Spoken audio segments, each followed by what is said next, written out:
Hi everyone, it's Sue with Ully Cat's Design and Ully Cat's World blog. And I'm here today with a Karen Berniston Design Team Challenge. This one is for October 2024. Theme is a haunted location. I've cut 2 pieces of black cardstock. This one is 100-pound weight. I've scored it.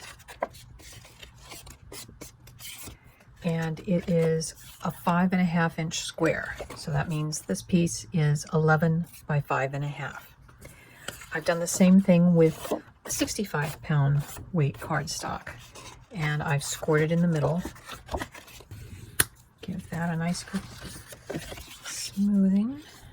So this is my sample card that I've used to check out how the mechanism is going to work. It's an Adirondack chair, and then we're using a spinner square mechanism behind it that we're putting 3 arms out from to put the 3 ghosts on. Since this die, this would be the center fold right here. And since we're going to be cutting it out of black, I want to actually make it a purple chair. So I'm going to cut this out, and just where the fold lines are,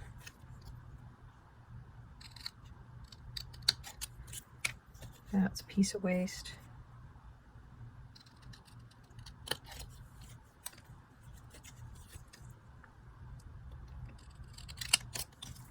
And that's another piece of waste.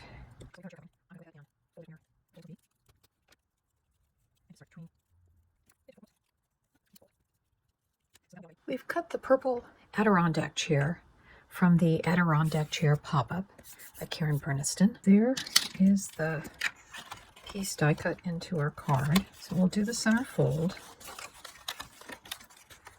And now we'll trim the folds on the card. So this is where our purple piece will go over it.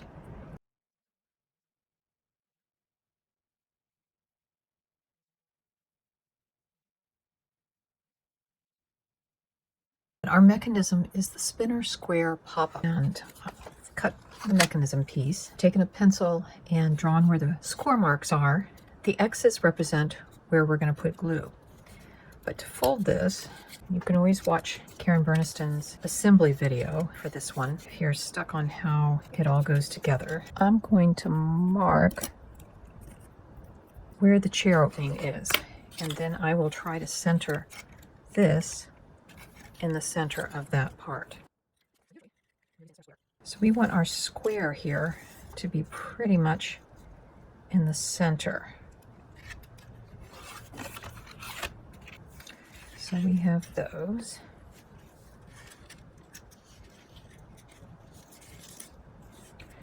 And next we'll do these little tabs. So as you can see, when we open, that square is spinning. This is the pattern paper I've used for this card. It's Graphic 45 and it's called Charmed. So this is my trick for cutting background papers for the Adirondack chair. I'm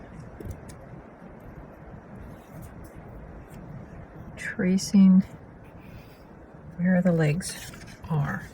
Because what we're going to do is we're going to cut along this edge, a little bit here, a little bit there, and then we'll be able to slide this piece in. So then I usually just kind of gently fold.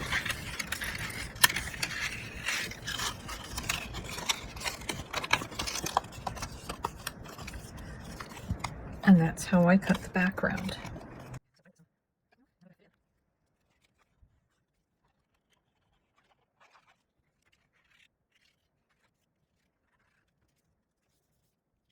So that way we've covered the gap underneath, and when we go to glue it into the other part of the card, it will all blend nicely. It will look like the chair is just sitting there. Here's the mechanism, and here's how our card is going to go, but I'm going to have to cut away some of the back pieces in order for this to work.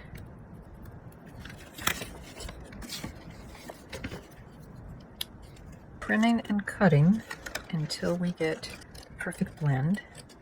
And again, whatever we cut off of this front part, so this little wedge will be glued right there. I've trimmed a piece of packaging that's going to go over the back of the chair so that when the spinner goes, it won't get caught in the slats. So it will just slide smoothly over that. I'm going to take some of my narrow-edged double-sided tape and put it along the edge of the piece.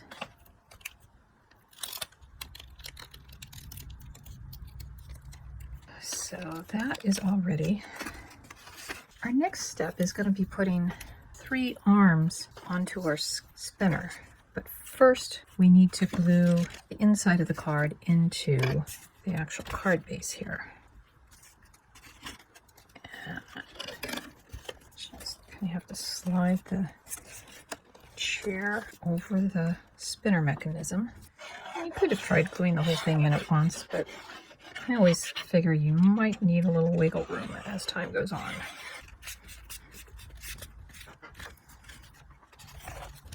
That happens every once in a while. And that's what glue erasers are for. So I've added 2 of my 3 arms that I'm adding to the mechanism.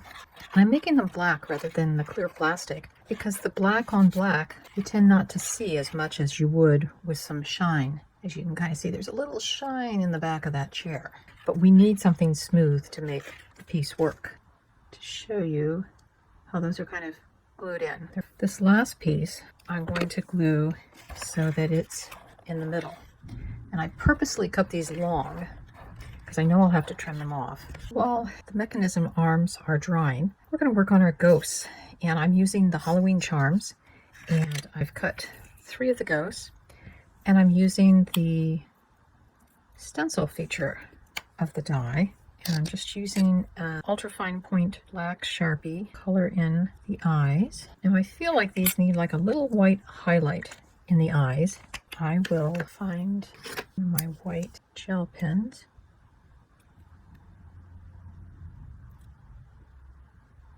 And the last thing we'll have to do is we're going to trim off charm loop. As part of the outside sentiment, I'm using the Happy Halloween from the Halloween's charm set. I have taken some Spectrum Noir Gold Series pearlescent pigment, and this is peach terracotta that I have used on just orange cardstock, brushed it on, and I've tried to leave the pieces in. And I also took a Sharpie marker to color in the bat and to put in the little zigzaggy lines. So there's our Happy Halloween for the front of it. And we've got, I think, all of our coloring done. I'm just trimming off all of the arms in the closed position, and then I will know that that's as high as we can have ghosts. I will probably do something like that. All I'm going to do is just put glue down the center.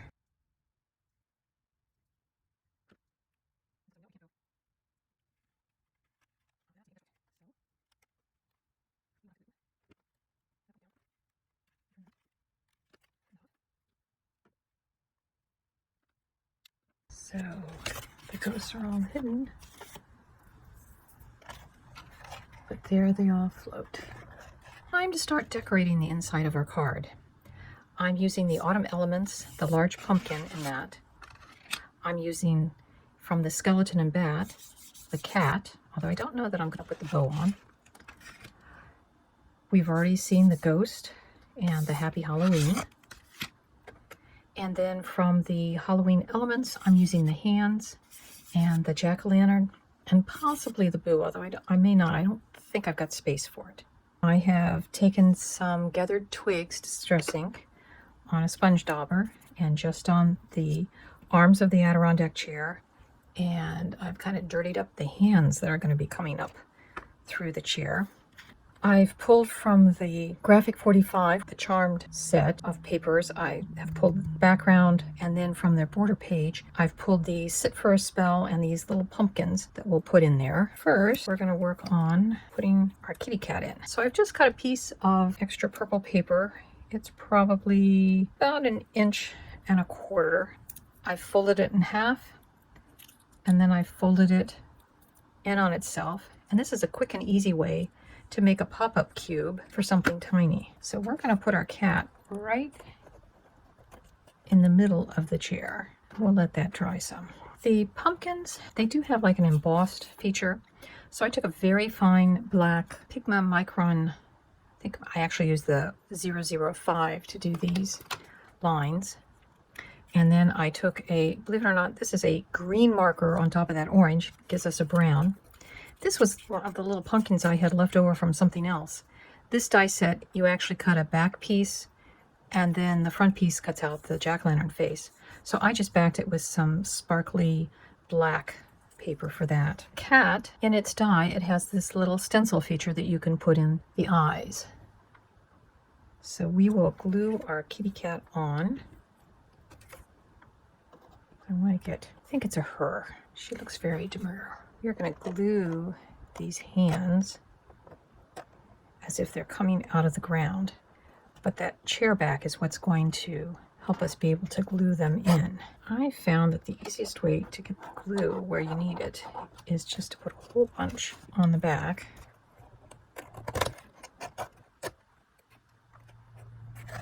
And slide the hands in place. Kind of looks like these hands are maybe reaching up to pet the kitty. Now we'll put on the arm.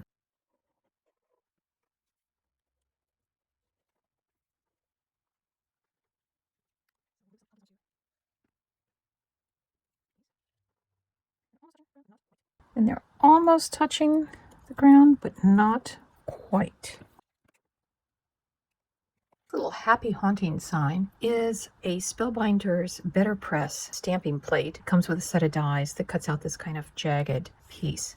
And I will have the name of the actual set listed in the supplies list. And because this is that thick cotton paper, I don't want to put it any place that it could become a catch point. So now we're going to put these on. I want these to be lined up fairly straight. I'm using my grid mat to do that. Anytime I put borders on, I tend to leave a little extra so you can snip off. Now I'm putting together the card front. And I've already shown you this part, but I realized I'm going to need to back it on some white to make it stand out on the front. Now I keep this oval die with my Halloween charm set. I don't think that it is a Karen Berniston die, but it fits so nicely with the sentiment that I just keep it there. It could be a Sizzix die from a really old oval set, but I don't honestly know where I got this die. This front patterned plate I've cut from some Lawn Fawn pearlescent vellum. It's pretty much opaque. Then I have taken a marker and just colored the spiders. It's hard to tell where the legs connect to the things. And then I've actually flipped them over because it's vellum and colored on the back side as well so that they're nice and dark. These are cut with the Karen Berniston slim pattern plate of spiders. So I've got our pattern plate glued on, and I'm just going to trim off any of the overlays that I cut this front piece of decorative paper about 5 1/4 by 5 1/4.